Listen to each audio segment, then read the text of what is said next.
سب سے پہلے آپ کو بتائیں گے army chief general Syed Asim Munir نے کہا ہے کہ افغانستان برادر پڑوسی اسلامی ملک ہے جس سے بہتر تعلقات چاہتے ہیں۔ افغانستان سے اختلاف صرف فتنہ الخوارج کی سرحد پر موجودگی اور وہاں سے دہشت گردی پر ہے۔ جب تک افغان حکومت دہشت گردی کا مسئلہ دور نہیں کرتی ان سے اختلاف رہے گا۔ پشاور میں سیاسی رہنماؤں سے گفتگو کرتے ہوئے army chief general Asim Munir نے کہا کہ انسان خطا کا پتلا ہے، ہم سب غلطیاں کرتے ہیں لیکن غلطی نہ ماننا اس سے بھی بڑی غلطی ہے۔ یہ بھی کہا کہ جب ہم متحد ہو کر چلیں گے تو صورتحال جلد بہتر ہو جائے گی۔ ریاست ہے تو سیاست ہے، خدا نخواستہ ریاست نہیں تو کچھ بھی نہیں۔ آرمی چیف کا یہ بھی کہنا تھا کہ خیبر پختونخوا میں کوئی بڑا آپریشن نہیں کیا جا رہا، صرف انٹیلیجنس بیسڈ آپریشنز کیے جاتے ہیں۔ فتنہ الخوارج کی پاکستان کے کسی بھی علاقے میں عملداری نہیں ہے۔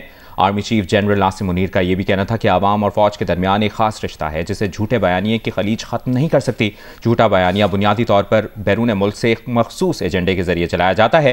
نیشنل ایکشن پلان پر سب پارٹیوں کا اتفاق حوصلہ مند ہے، مگر اس پر تیزی سے کام کرنا ہوگا۔ ہماری پالیسی صرف اور صرف پاکستان ہے۔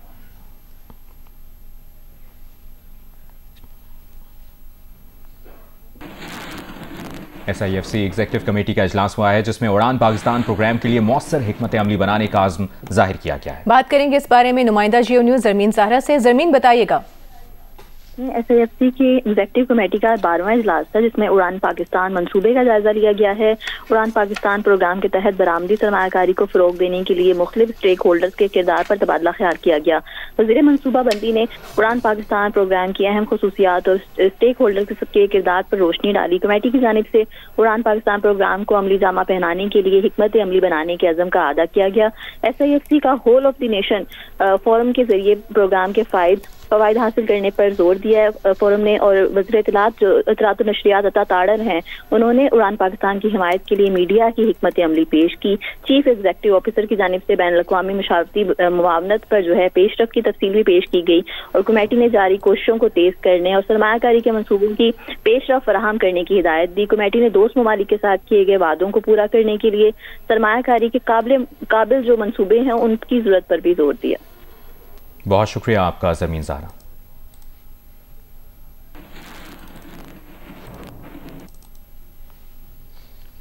وزیر معدنیات پنجاب سردار شیر علی گورشانی کا کہنا ہے کہ اٹک میں 25 کلومیٹر علاقے سے دریافت ہونے والے سونے کے ذخائر کی عالمی منڈی میں مالیت 600 سے 700 ارب روپے ہے۔ لاہور میں جیو نیوز سے گفتگو کرتے ہوئے انہوں نے کہا کہ KP کی حکومت نے اپنے صوبے پر ظلم کیا اور کسی سٹڈی کے بغیر سونے کے ذخائر اونے پونے داموں فروخت کر دیے۔ ہم لوگوں نے اٹک کے مقام کے اوپر ہمیں سورس ایک آئیڈینٹیفائی ہوا تھا کہ یہاں پہ پلیسر گولڈ موجود ہے۔ ہم نے اس کی جو ہی ہمیں یہ بات ہمارے علم میں آئی، چیف منسٹر صاحبہ کی ڈائریکشن کے اوپر ہم نے ایک جیولوجیکل سروے آف پاکستان کو ہائر کیا، اور ہم نے ان کو یہ ٹاسک دیا کہ ہمیں اس کی ریسورس ایسٹیمیشن کر کے بتائیں، پوری اسٹڈی کر کے بتائیں کہ یہاں پہ کتنا سونا موجود ہے۔ وہاں پہ ہمیں سونے کے بہت زیادہ جو ریزرو ہیں وہ آئیڈینٹیفائی ہو گئے ہیں۔ رولز ہم نے اس کے فریم کر لی ہیں کہ کس طرح اس کو آکشن کیا جائے گا انٹرنیشنل سٹینڈرڈ کے اوپر۔ تو انشاءاللہ اگلے 1 مہینے کے اندر اللہ کے حکم سے ہم اس کو آؤٹ سورس کرنے جا رہے ہیں۔ اس کی مالیت کتنی ہے؟ جی اس وقت GSP کی رپورٹ کے مطابق تقریباً وہاں پہ 28 لاکھ کے قریب جو انہوں نے ہمیں رپورٹ دیا، وہاں پہ 28 لاکھ کے قریب 25 کلومیٹر کے ایریا میں یہ سونا یہ موجود ہے۔ اس وقت کے جو گولڈ ریٹ کے مطابق تقریباً 600 سے 700 ارب روپے وہ بنتی ہے۔ جی جہاں تک KPK کا سوال ہے، انہوں نے جلد بازی کی، انہوں نے اس کی کوئی سٹڈی نہیں کروائی۔ میرے نزدیک پنجاب سے زیادہ گولڈ جو ہے وہ KPK کے اندر موجود ہے، اور انہوں نے اس کو اونے پونے داموں بغیر کسی سٹڈی کے اس کو آکشن کر دیا۔ اس میں وہ کابینہ ذمہ دار ہوگی، وزیر اعلیٰ KPK ذمہ دار ہوں گے، یا بیوروکریسی ذمہ دار ہوگی جنہوں نے انتہائی کم قیمت پر اتنا مہنگا سونا صرف 2 یا 3 ارب روپے میں آکشن کر دیا؟ میں کسی کو بلیم نہیں کروں گا کہ چیف منسٹر نے کیا یا کیبنٹ نے کیا یا بیوروکریسی نے کیا، لیکن یہ بات میں دعوے سے کہہ سکتا ہوں اسٹڈی کی بنیاد پہ جو ہمارے پاس اس وقت رزلٹ موجود ہے کہ وہاں پہ زیادتی بہت زیادہ ہوئی ہے۔ دیکھیں جی میں تو بالکل کہتا ہوں کہ اس پہ پرائم منسٹر صاحب کو اس پہ ایکشن لینا چاہیے۔ اگر ایک ریسورس اللہ تعالیٰ نے ہمیں دیا تو اس کا صحیح استعمال ہونا چاہیے۔ ہم اس کو انٹرنیشنل سٹینڈرڈ کے اوپر ہم اس کی بڈنگ کریں گے اور آپ سارے اس کو دیکھیں گے انشاءاللہ۔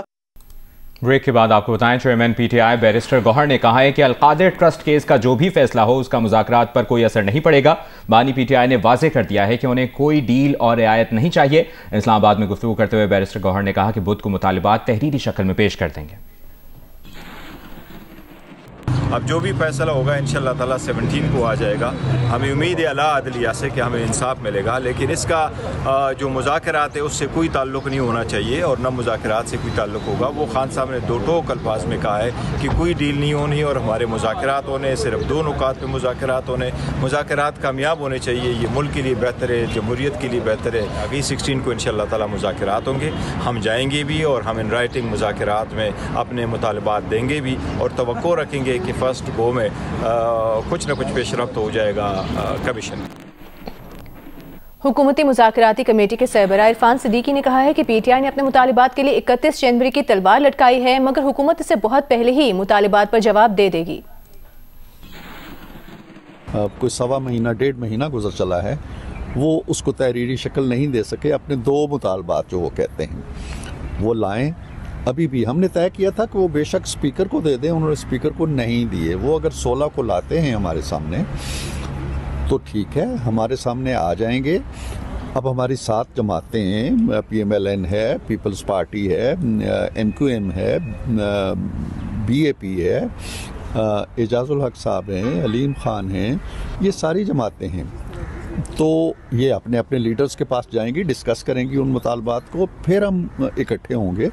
تو یہ ایسا نہیں ہے کہ ادھر سے خط آیا اور اگلے دن ہم نے خط کا جواب دے دیا. بڑے بھاری بھرکم مطالبات ہیں اور ان پہ ہمیں مشاورت کرنا ہے, ہر جماعت کو کرنی ہے, پھر ایک کولیکٹیو موقف بنانا ہے.